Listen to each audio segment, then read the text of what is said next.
Review మీటింగ్లు వరుసగా జరుగుతూ ఉన్నాయి. ముఖ్యంగా లిక్కర్ స్కామ్కి సంబంధించి పెద్ద ఎత్తున ఈ కుంభకోణం జరిగినట్లుగా తెలుస్తూ ఉంది. ఇప్పటికే బెవరేజెస్ కార్పొరేషన్ మాజీ ఎండి ఎవరైతే వాసుదేవ్ రెడ్డి ఉన్నారో ఆయన జగన్మోహన్ రెడ్డి ఉంటున్న ప్యాలెస్కి సంబంధించి బెంగళూరులో ఉంటున్న ప్యాలెస్కి సమీపంలోనే హోటల్లో బస చేసినట్లుగా సమాచారం అందిన నేపథ్యంలో అక్కడికి సిఐడి అధికారులు వెళ్ళి విచారించినట్లుగా తెలుస్తూ ఉంది. ఈ విచారణలో పెద్ద ఎత్తున విస్తుపోయే విషయాలు బయటకు వచ్చినట్లుగా తెలుస్తూ ఉంది. ఇప్పటికే ఫైళ్లు దగ్ధం కావచ్చు, ఒకవైపున ఈ అంశాలన్నీ కూడా రాష్ట్రాన్ని ఒకవైపున కుదిపేస్తున్నాయి. ఫైళ్ల దగ్ధానికి సంబంధించి ప్రతి శాఖలో కూడా ఇవాళ పెద్ద ఎత్తున ఫైళ్లను దగ్ధం చేస్తూ ఉన్నారు.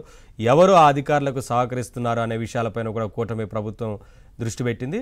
అలాగే ఈ ఫైళ్లను తీసుకెళ్లడం కావచ్చు, మరొక వైపు హార్డ్ డిస్కులను కూడా వాసుదేవ్ రెడ్డి తనతో పాటు తీసుకువెళ్ళిపోయారు. ఈ నేపథ్యంలోనే విచారణ చేసిన నేపథ్యంలో మరికొంతమంది పేర్లు కూడా బయటకు వచ్చినట్లుగా తెలుస్తూ ఉంది. అందరినీ కూడా పూర్తి స్థాయిలో ఆధారాలు సేకరించిన తర్వాత అరెస్టు చేసే అవకాశం ఎక్కువగా కనిపిస్తూ ఉంది. ఇదే అంశానికి సంబంధించి వాటి డిబేట్లో మాట్లాడదాం. డిబేట్లో పాల్గొంటున్నారు అప్పసాని రాజేష్ గారు, senior political analyst, Kanaparthi Srinivas గారు, టీడీపీ లీడర్, శివపార్వతి గారు జాయిన్ అవుతారు, జనసేన అధికార ప్రతినిధి.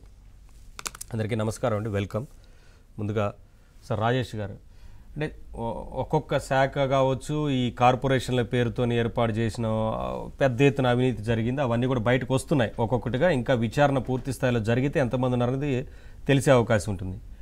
సరే, లిక్కర్ స్కామ్కి సంబంధించి మాత్రం అందరికీ ఒక అవగాహన ఉంది. ఎందుకంటే రాష్ట్రంలో ఏం జరిగింది, ఈ లిక్కర్ వ్యవహారానికి సంబంధించి ఏ ఏ బ్రాండ్లు తీసుకొచ్చారు, అలాగే పేరున్న బ్రాండ్లు రాకుండా ఎలా చేశారు అనేది, ఆ తర్వాత వారికి అనుకూల కంపెనీలకు ఎలా ఇచ్చుకున్నారనేది ఇదంతా అందరికీ తెలుసు. డిజిటల్ పేమెంట్ లేకపోవడం, సో ఎంత పెద్ద మొత్తంలో స్కామ్ జరిగింది అంటే ఇక విచారణ జరిగితే తెలిసేందుకు ఛాన్స్ ఉంటుంది. ఎందుకంటే మనం చెప్పలేం వేల కోట్ల లేదంటే 1,00,000 కోట్లు దాటిందా అవినీతి అనేది తెలియాల్సి ఉంది ఇంకా పూర్తి స్థాయిలో విచారణ జరిగితే.